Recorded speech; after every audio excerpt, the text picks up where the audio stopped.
I'm Sophie Lane, 30, the youngest in our Raleigh family. Last Sunday, we were at my parents' dining table in North Hills. Same roast chicken, same quiet strain under the small talk. I took a breath and said I was looking to buy a house. My parents laughed like I had told a joke. "You'll never have a place like your brother," my mother said. My father leaned back and shook his head. "Stick to your little fashion thing, Sophie." Across the table, my brother, Tyler, wore that polished grin he saves for court stories and compliments. "She'll be broke forever," he said, and the clink of cutlery felt louder after his words. I did not argue. I smiled and kept my secret. 2 weeks later, my phone rattled with their calls. Panic in every ring. I let them go to voicemail. I sent 4 words instead. "Get off my property." They thought I was bluffing. They would learn I was not. I had been building something they could not see. I was done letting them decide who I was. When I was little, the lanes looked picture perfect. Raleigh summers meant backyard smoke from the grill and laughter that spilled into the street. We packed the old van for camping at Falls Lake. My dad, David, mapped the trails. My mom, Margaret, stacked snacks until the cooler lid would not shut. Tyler, 4 years older, was my hero. He taught me how to skip rocks and slipped me extra cookies when no one watched. We felt like a unit. It seemed unbreakable. High school cracked that picture. Tyler left for college and set his sights on law school. My parents' faces lit up whenever his name came up. "He is going to be someone," my father said with pride that filled the room. I believed in him too. Then I said I wanted to study fashion design. "The air changed. That is a hobby, not a career," my mother told me. My father nodded and suggested business school. I brushed it off and thought they would come around when they saw my work. They did not. Every call home circled back to Tyler. Top grades, great internships, a coveted job at a firm downtown. He grew into their golden son. I kept sketching in a dorm room that doubled as a studio, sewing samples under a desk lamp while the hall settled for the night. I sent photos home. All I got was a soft smile and the same line, "That is nice. What is your backup plan?" They threw Tyler a graduation party that looked like a neighborhood festival. I clapped and smiled and felt see-through. When I landed my first boutique internship, I called to share the news. My mother cut in to tell me Tyler had closed his first big case.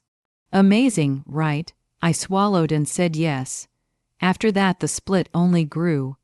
He bought a sleek condo in downtown Raleigh and became the star of every family conversation. Corner office, new suits, perfect life. At the table, I picked at my food while my father offered the same warning. "Fashion is a tough field. Aim for something steady like your brother." I stopped arguing. I stopped sharing.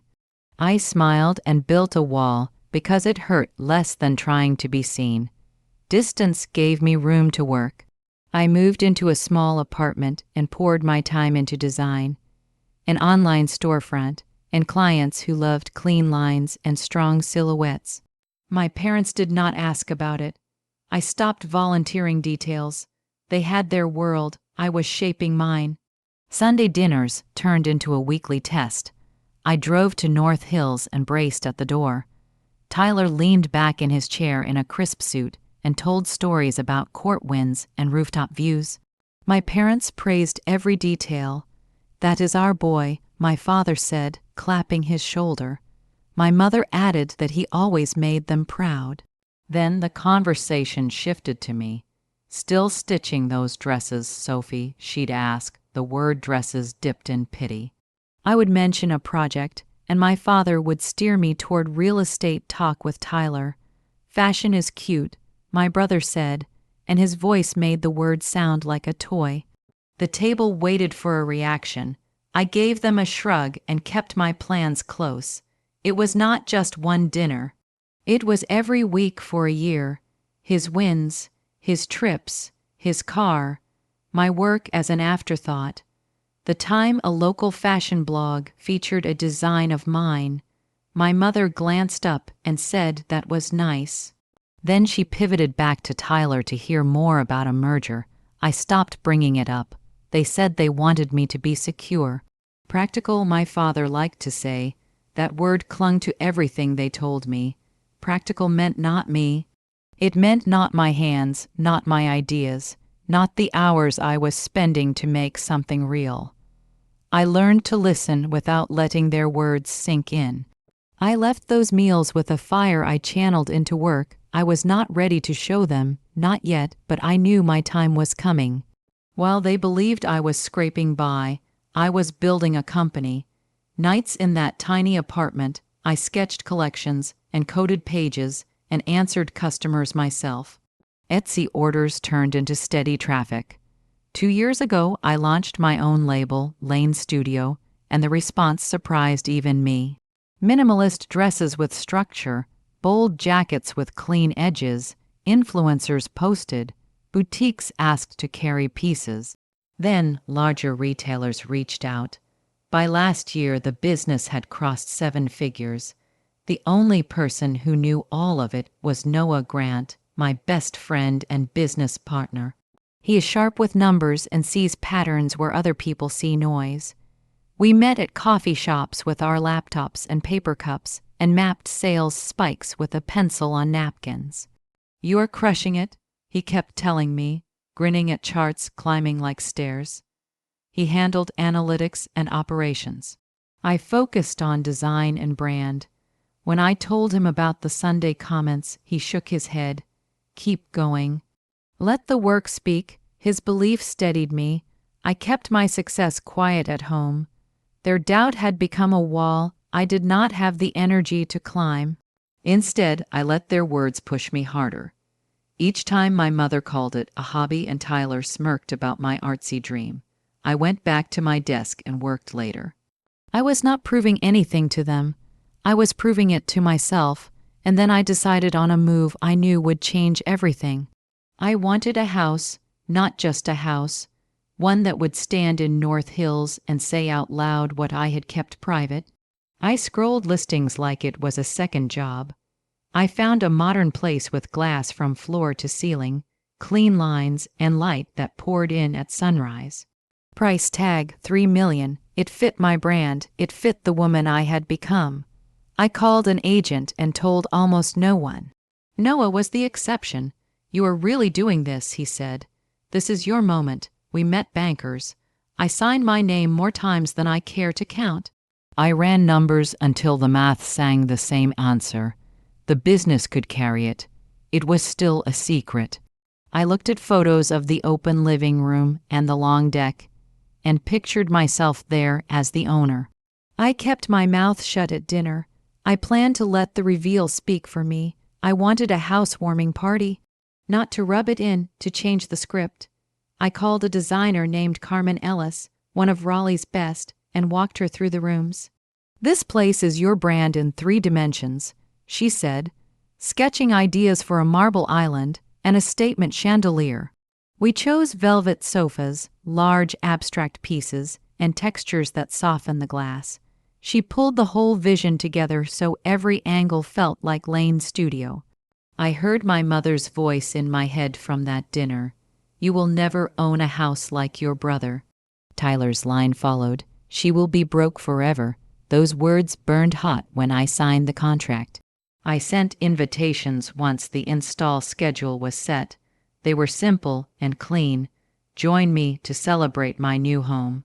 I added my parents. I added Tyler. I added a few neighbors and friends from the fashion side. Noah, of course. My best friend, Olivia Price, helped plan the night.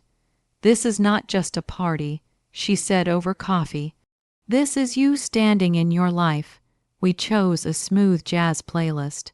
We ordered catered bites that felt special. Shrimp skewers, stuffed mushrooms, the opposite of a loud pot roast dinner. As the date approached, Carmen's team finished the rooms. The marble gleamed. The chandelier sent soft light into every corner.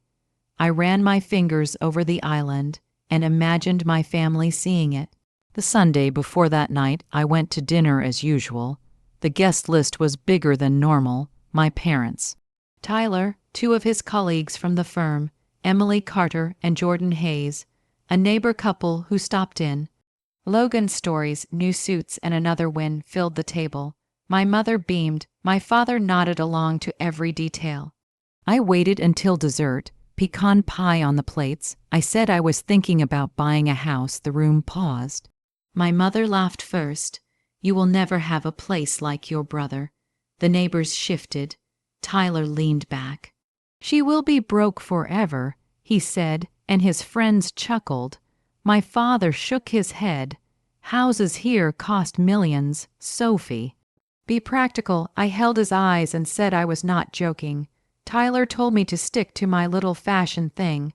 My mother said they were looking out for me. I let the words land and kept quiet. The conversation rolled back to his condo, and their smiles widened again. I pushed my chair back, said I had work to finish, and left. 2 weeks after that dinner, I stood in an empty living room with keys in my hand. The morning light reached across the hardwood. My agent had finalized everything. The house was mine. $3 million. Paid.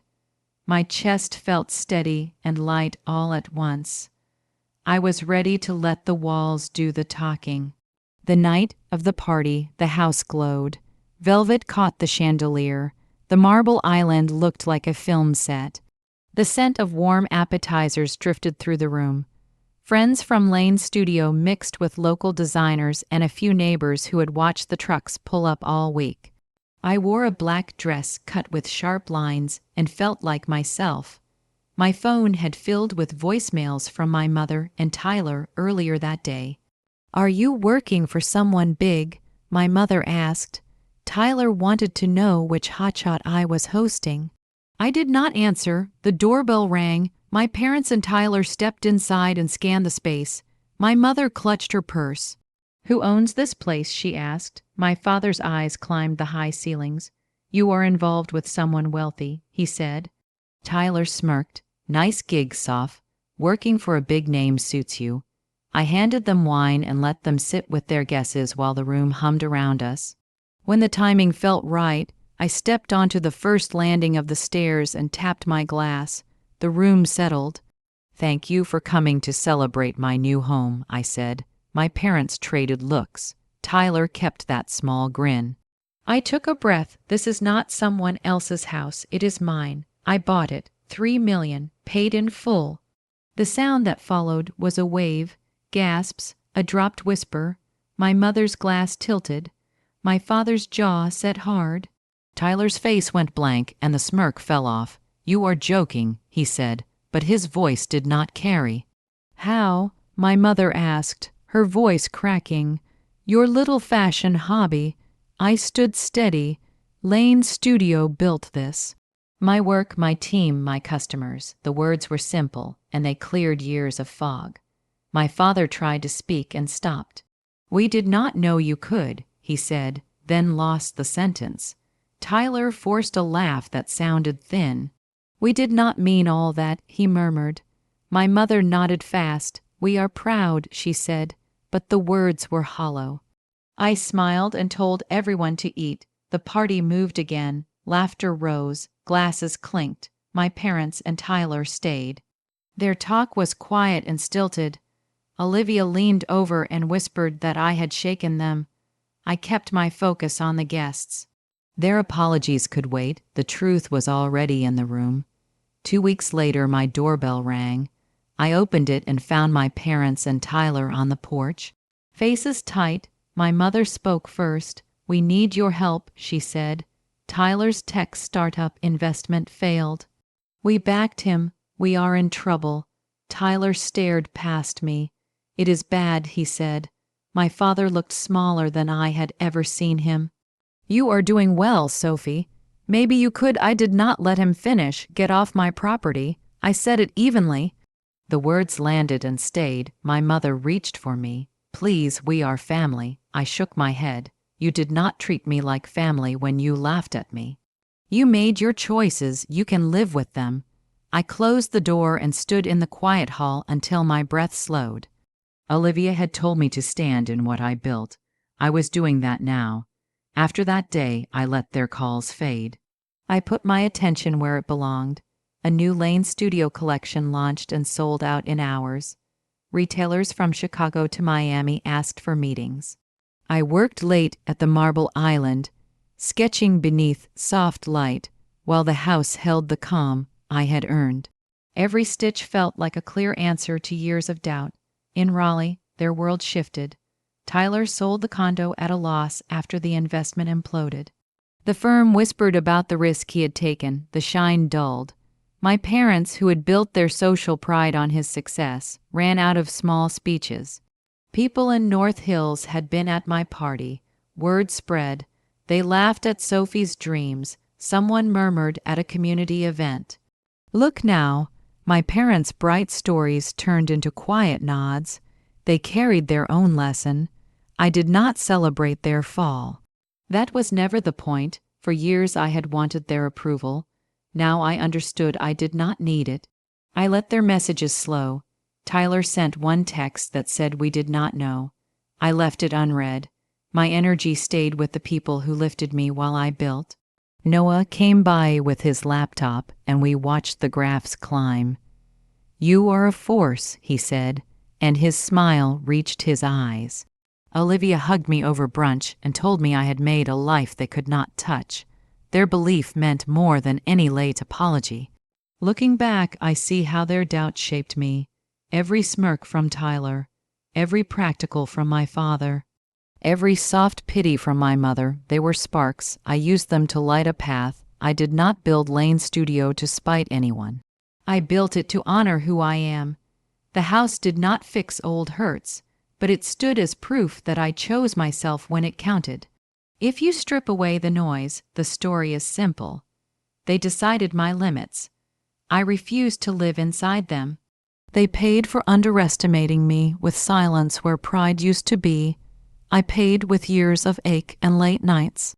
I came out with a life that fits. That is the power of knowing your own worth and acting on it. I carry that forward. No bitterness, no performance, just the truth of what I built and the calm of a door I can close.